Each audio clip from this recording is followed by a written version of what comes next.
Bonjour à tous. Alors aujourd'hui je fais cette vidéo pour vous partager quelques réflexions que j'ai eues dans la journée par rapport à ce que j'ai vécu, à ce qui s'est passé. Des réflexions en rapport avec l'instant présent et la foi principalement. Je vais vous partager ces quelques réflexions. Bon là je suis à Paris et il y a de l'orage, donc on va avoir un peu d'animation. Lumière et son parce que je pense que l'orage va passer est plus ou moins juste au-dessus. Donc je suis nomade en ce moment à Paris, donc depuis fin 2020 en fait. Donc je suis originaire de Paris, je suis partie de Paris fin 2020. Je suis d'abord allée à Nice où j'ai passé quelques mois. Puis je suis allée en Espagne, au Mexique, puis de retour en Espagne et à Paris, où je suis a priori de passage, mais en fait je suis guidée, donc je me déplace en fonction de mes ressentis et d'une forme de guidance que je perçois. Donc en fonction d'un certain ressenti et des messages que je perçois. Et donc je voulais parler du moment présent parce que évidemment c'est quelque chose que je vis beaucoup, c'est-à-dire le fait de se connecter au moment présent, de vivre vraiment le moment présent sans planifier. C'est quelque chose que je vis beaucoup en étant nomade et même avant ça, je pense ces dernières années, c'est de plus en plus présent. Peut-être pour vous aussi. Et là, en étant nomade, je suis obligée en fait de vivre vraiment le moment présent. Aussi parce que je me sens complètement guidée. Et en fait, la guidance, elle arrive, elle se perçoit dans le moment présent. Et alors j'y ai pensé aujourd'hui parce qu'en fait on m'a posé la question combien de temps tu vas rester à Paris, et en fait je n'en ai aucune idée, comme à chaque fois en fait quand je suis dans un lieu je ne sais absolument pas combien de temps je vais y rester, et bien souvent on m'a dit je pourrais pas vivre comme ça, voilà, moi ça me génère des peurs, j'ai besoin de savoir où je vais aller, j'ai besoin de planifier. Et en fait c'est normal parce qu'on a été éduqué, on a été un petit peu conditionné en fait à vivre dans une société où tout est planifié, organisé, prévu. Et on n'est pas habitué finalement à vivre pleinement le moment présent. Et je pense qu'en fait on peut faire les deux. Mais simplement l'expérience que je vis, elle est vraiment reliée au moment présent. Par exemple, là, pour arriver à Paris, en fait, avant de venir à Paris, je ne savais pas en fait que j'allais être ici, on va dire, une semaine avant, je ne le savais pas.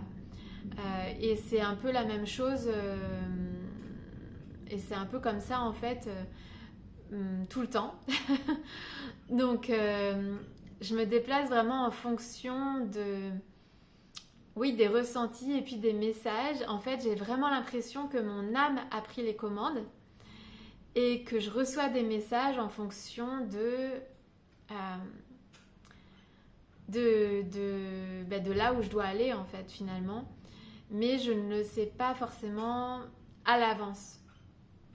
Je reçois des messages plus ou moins à l'avance. En fait, c'est vraiment une forme de timing divin. Voilà, c'est vrai que par exemple pour le Mexique, je commençais à recevoir des messages, on va dire en novembre, décembre, quand j'étais en Espagne. Et c'est vrai que j'aurais pu y aller déjà en fait à ce moment-là, mais j'ai demandé beaucoup de confirmations pour être sûre. Et finalement, c'était tellement fort, enfin je recevais toujours les mêmes messages, donc finalement j'ai décidé d'y aller, donc j'y suis allée en mars. Donc en fait, je pense que il est important de vivre le moment présent pour répondre à l'appel de notre âme, parce que finalement l'âme, elle est dans le présent et notre futur se construit à partir du présent. Vivre le moment présent, c'est aussi ça permet aussi de vivre vraiment pleinement en fait le moment sans rien planifier, et en fait c'est se sentir vivant parce que on est là pleinement, et c'est comme ça en fait qu'on va avoir peut-être des idées, des intuitions, que des choses vont surgir, des choses inattendues bien souvent. Et en fait, on peut cheminer en fait comme ça petit à petit, en ayant cette confiance que tout va bien se passer parce qu'on est guidé par notre âme. Donc c'est vraiment ce que je voulais partager ici, et j'en parlerai dans d'autres vidéos parce que c'est un thème qui est très très présent dans ma vie, que je vis quotidiennement. Et en fait, tout s'enchaîne. En fait, je vois que tout s'enchaîne petit à petit, mais que je ne prévois quasiment rien dans le futur. Et donc, c'est un gros déconditionnement. Je vois que c'est un gros déconditionnement mental par rapport aux peurs qu'on peut avoir sur le futur. Bien souvent, la peur de l'inconnu. Et j'expliquais dans une autre vidéo que en fait, l'inconnu n'existe pas puisque c'est simplement un espace-temps qu'on ne connaît pas, mais comme tout se passe dans l'instant présent, finalement, l'inconnu devient connu puisque on le vit dans le moment présent. Et donc, en fait, les peurs s'évanouissent parce que, en fait, on vit le moment présent, les solutions arrivent dans le moment présent, les opportunités surgissent dans le moment présent, les rencontres, en fait, tout se construit dans le présent. Et finalement, on se rend compte que ce qu'on appelait futur se construit dans le présent. Et je crois que c'est très important pour répondre à l'appel de notre âme, d'être vraiment connecté au présent et de faire confiance. Donc, c'est ce dont je voulais parler après. D'ailleurs, j'ai noté Dieu est omniprésent. Dieu est dans le présent en fait. Et la semaine dernière, j'ai fait du home sitting. Donc en ce moment, je fais beaucoup, comme je suis nomade à Paris, je fais beaucoup de home sitting et de cat sitting. Donc ça me permet de vivre des expériences différentes que je ne vivais pas avant ici à Paris en étant sédentaire. Et donc j'étais dans un autre quartier, donc dimanche dernier en fait, donc il y a une semaine. Et j'étais au Bois de Boulogne et je suis tombée, entre guillemets, par hasard, sur un groupe de personnes qui enseignaient une forme de méditation venue de l'Inde. Et donc j'ai testé cette méditation, enfin j'ai été initiée à cette méditation. Et la bénévole avec qui j'ai fait ça me disait exactement ça, Dieu est omniprésent, Dieu est omniscient et omniprésent. Et en fait, c'est ça, c'est se connecter au présent pour savoir que tout va bien dans le présent. Et d'ailleurs, c'est souvent ce qu'on dit, ça revient souvent en spiritualité, c'est regarde ton présent et tu verras que dans ton présent, tout va bien, en fait. Et que les peurs, que l'anxiété, elle est toujours liée au futur. Et c'est toujours illusoire puisque le futur n'existe pas, en fait. Le futur, c'est le présent, puisque c'est ce qu'on vit, c'est notre réalité. Et vraiment, donc, faire confiance à ça, parce que tout en fait, tout se construit, en fait, petit à petit. J'ai noté, en fait, aussi ne pas procrastiner, parce que j'ai eu tendance à beaucoup procrastiner et c'est quelque chose que j'observe et que je m'efforce de ne pas faire. Mais parce que, en fait, c'est un petit peu cette même notion quand on procrastine, quand on remet à plus tard. On remet à plus tard dans le futur, mais finalement, je me suis rendu compte qu'en remettant à plus tard, quelque part, je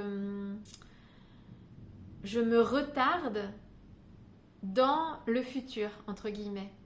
Je ne sais pas si c'est très clair comme image. En fait, je me dis, voilà, ce que je suis en train de faire aujourd'hui, finalement, j'aurais pu le faire avant, parce que j'avais le temps, mais simplement, je l'ai remis au lendemain. Et en fait, au lieu de faire ça, là, je pourrais être plus avancée sur le chemin, où j'aurais pu... j'aurais pu faire autre chose. Donc l'idée, c'est pas du tout d'être dans la culpabilité ou quoi que ce soit, mais c'est simplement dire que il vaut mieux faire les choses dans le moment présent. C'est ce que je vis aussi tout le temps. C'est faire les choses dans le moment présent parce que finalement, sinon j'ai l'impression que je me retarde dans le futur. C'est comme si je prenais du retard dans mon futur en fait. Ou même que dans le futur, finalement, je ne pourrais pas concrétiser certaines choses parce que je n'aurai plus le temps de le faire. Donc le vivre le moment présent, c'est aussi faire les choses au moment où on peut les faire parce que le moment idéal, c'est le moment présent. Et donc, je relie le moment présent vraiment à... donc si on sent un appel, c'est répondre à cet appel dans le moment présent, faire confiance, parce que si on ressent un appel, c'est forcément un appel de notre âme, et notre âme connaît le chemin. Donc,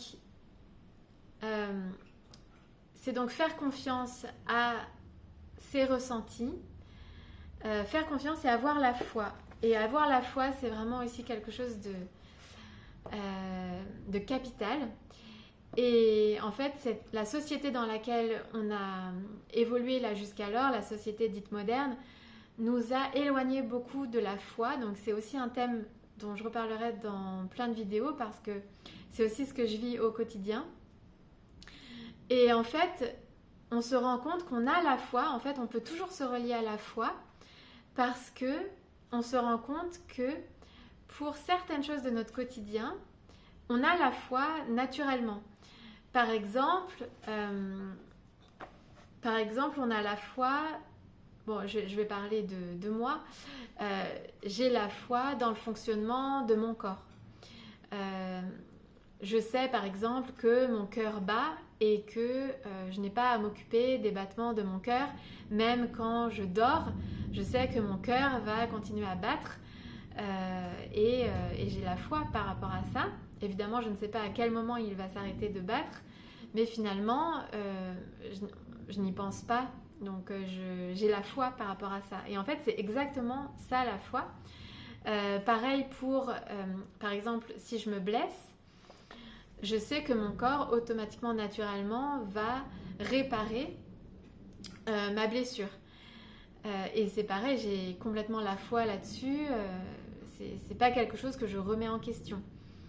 Donc la foi, c'est vraiment quelque chose qu'on ne remet pas en question. On sait que ça a lieu. On ne sait pas vraiment comment ça a lieu, comment ça fonctionne, mais on sait que ça se passe et on a complètement la foi là-dessus. Donc voilà. Donc, si je parle de moi, et je pense que c'est pareil pour beaucoup de personnes, on a la foi par rapport au fonctionnement de notre corps. Je pensais aussi à une femme enceinte, par exemple. En général, bon, à part si on a des peurs et on peut en avoir, mais on va dire en général, on a la foi quand on est enceinte qu'on va donner naissance à un enfant. Et pour autant, créer un humain, c'est quelque chose de très complexe. Et pourtant, on a la foi que on va y arriver, en tout cas que ça se fait. On ne sait pas exactement comment ça se fait, mais on va y arriver, en tout cas notre corps va le créer et on a complètement la foi là-dessus. Alors que pourtant, on pourrait avoir énormément de doutes par rapport à ça parce que c'est très complexe, Nous-mêmes, si on voulait le faire en y réfléchissant, on ne saurait pas comment faire, parce que c'est très très très complexe. Le cerveau, quand on pense au cerveau, aux yeux, au cœur, enfin c'est énorme. Et pourtant, on a la foi aveugle, enfin on sait que on peut donner naissance à un enfant. Donc pourtant, on a la foi en fait pour plein de choses. Mais la société dans laquelle on est, je crois, nous a conditionnés à perdre la foi pour certaines autres choses dans notre vie. Et donc, c'est se relier à la foi quand on sent un appel, une envie profonde, des aspirations profondes, c'est se relier à cette foi et se dire que oui, ça va forcément bien se passer puisque c'est un appel de notre âme. Et donc, c'est relié à Dieu, c'est relié à notre potentiel, à notre mission de vie. Et donc, on doit garder la foi par rapport à ça. Et en fait, peut-être que pour entretenir la foi, on peut se relier à ces choses auxquelles, comment on dit ça en lesquelles on a la foi en général. Donc, comme je disais, ça peut être le fonctionnement du corps, ça peut être donner naissance à un enfant, enfin, ça peut être quelque chose qui nous évoque la foi. Et donc auquel on peut se relier pour fortifier notre foi et se dire que si on ressent un appel fort pour aller quelque part, pour faire quelque chose, c'est forcément parce qu'on est guidé et que tout se passera bien. Et voilà ce que je voulais passer comme message dans cette vidéo, assez spontanée. Et en fait, ce sont des thèmes dont je reparlerai aussi parce que je le vis au quotidien et je trouve que c'est vraiment capital de se relier à l'instant présent et à la foi qui sont en fait aussi des lois universelles et donc revenir finalement à l'essentiel. J'espère que cette vidéo vous aura aidé, inspiré. Je serai ravie d'échanger avec vous dans les commentaires de la vidéo ou par message sur les réseaux sociaux, donc sur les ailes de Gaëlle. Je vous dis à très vite.